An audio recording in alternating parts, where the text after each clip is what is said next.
زندگی کی اصل حقیقتوں اور آنے والی پیچیدگیوں سے ناواقف میں بہت خوش تھی۔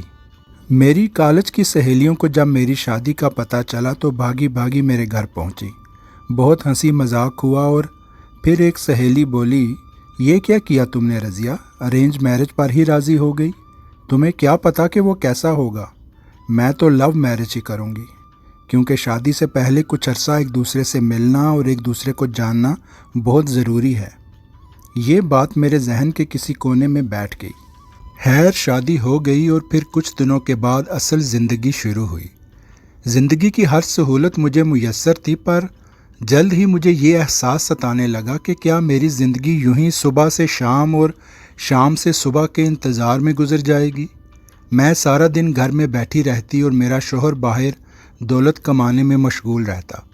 میں یہی سوچتی رہتی کہ کاش میری لو میرج ہوئی ہوتی تو شاید ہمارا تعلق دوستوں جیسا ہوتا اور روایتی باتوں کے علاوہ بھی میں اپنے شوہر سے کوئی بات کر سکتی کہ میں زندگی میں کچھ کرنا چاہتی ہوں۔ اب یہ تعلق مجھے بے معنی سا لگنے لگا تھا، اور پھر میرے رویے کی وجہ سے دراڑیں اتنی وسیع ہوئیں کہ میری طلاق ہو گئی۔ میں ماں باپ کے گھر واپس آ گئی اور زندگی میں کچھ کرنے کے عزم کے ساتھ اپنی پڑھائی دوبارہ شروع کی اور ٹیچنگ کورس میں داخلہ لے لیا۔ اور پھر اپنے کورس کے دوران وہاں میرا کسی سے ایک اچھا دوستانہ تعلق بن گیا۔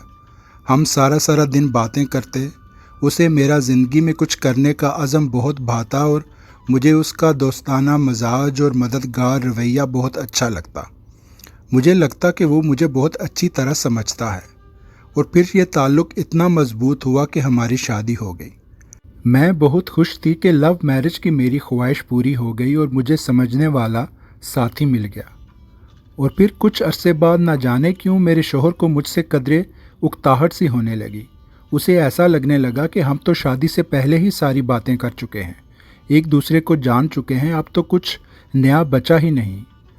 لو میرج کی ناکامی کی بنیادی وجوہات میں سے سب سے بڑی وجہ اکثر یہی ہوتی ہے کہ شادی سے پہلے ہی دونوں ایک دوسرے کو اتنا جان لیتے ہیں، ایک دوسرے پہ اتنا صدقے واری جا چکے ہوتے ہیں کہ شادی کے بعد بس تلخیوں کا آنا ہی باقی بچتا ہے۔ اور خاص طور پر مردوں کی طبیعت کچھ ایسی ہوتی ہے کہ شادی کی مہم سر کرنے کے بعد ان کے لیے کوئی نئی مہم بچتی ہی نہیں، اور وہ اس شادی سے اکتاہٹ کا اظہار کرنے لگتے ہیں، اور اکثر اس کا انجام طلاق پر ہوتا ہے۔ خیر جہاں شوہر کے اس رویے سے میں دکھی تھی، وہاں یہ احساس بھی ہونے لگا تھا کہ جس کو میرا زندگی میں کچھ کرنے کا عزم پسند تھا، اب وہ مجھے ایک روایتی بیوی کے روپ میں بس گھر میں بیٹھ کر اس کا انتظار کرتے ہی دیکھنا چاہتا ہے۔ اور قدرت نے مجھے اولاد کی نعمت سے بھی محروم رکھا، جس سے تلخیاں مزید بڑھیں اور انجام پھر طلاق ہوا۔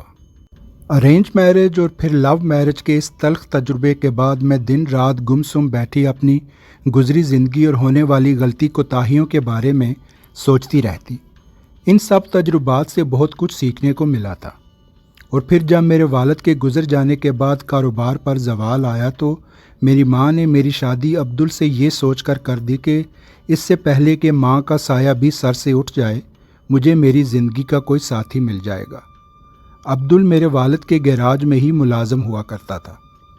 اپنی زندگی کے گزرے تلخ تجربات نے مجھے شادی شدہ زندگی کے بارے میں کچھ ترکیبیں سکھائیں، جو میں نے اپنی حالیہ زندگی میں لاگو کرنے کا فیصلہ کیا۔ میں نے یہ سیکھ لیا تھا کہ عورت کی زندگی پر گھرستی اور عزت کے ساتھ شادی شدہ زندگی کا ایک ٹھپا ہی سب سے بڑی کامیابی ہے، جو اس کو اس کے شوہر کی طرف سے ہی ملتا ہے۔ اس کے لیے چند نہایت بنیادی اور ضروری چیزوں کے علاوہ، جن میں عزت سر فہرست ہے، باقی کتنی ہی خواہشوں کی قربانی دینی پڑے، توقعات پر سمجھوتا کرنا پڑے، تو بھی بازی مات نہیں۔ اگر عزت کے ساتھ ایک مناسب سی شادی شدہ زندگی ہے تو وہ آپ کی بہت سی خامیوں کو ڈھانپ لے گی، پر اگر آپ اپنی شادی شدہ زندگی پر صرف اس بات سے بد دل ہو جائیں گی کہ جو آپ کی توقعات تھیں وہ پوری نہیں ہوئیں اور آپ کو اپنی خواہشات پر سمجھوتا کرنا پڑ رہا ہے، تو پھر کچھ بھی ہاتھ نہیں رہے گا۔ یہ بات اگر مجھے پہلے سمجھ آ جاتی تو یقین جانو میری پہلی شادی ہی بہت کامیاب رہتی۔ میں نے یہ بھی سیکھ لیا تھا کہ شادی شدہ زندگی پوری طرح سے ایک عملی اور حقیقی عمل ہے، اور عملی اور حقیقی زندگی میں الف لیلوی اور فلمی سین کی طرح ہر وقت سب کچھ اچھا نہیں ہوتا۔ عملی اور حقیقی زندگی میں برداشت اور سمجھوتا ہی کامیابی کا راز ہے۔ یہی بات میں نے عبدل کو شادی کے پہلے دن بتائی اور اس نے مجھ سے اتفاق کیا۔ تم نے وہ کہاوت تو سنی ہی ہوگی کہ عقل مند بیوی اپنے شوہر کو بادشاہ بنا کر رکھتی ہے اور خود بادشاہ کی بیوی کہلاتی ہے، اور جب شوہر کی تصحیح کر کے اسے غلام ثابت کرنے کی کوشش کرتی ہے تو خود ہی غلام کی بیوی کہلاتی ہے اور اپنی عزت کھو دیتی ہے۔ میں بھی عبدل کو بادشاہ بنا کے رکھتی ہوں اور وہ مجھے ملکہ۔ جب آپ خود ایک دوسرے کو اس طرح عزت دیتے ہیں تو دنیا والے بھی آپ کو عزت دینے پر مجبور ہو جاتے ہیں۔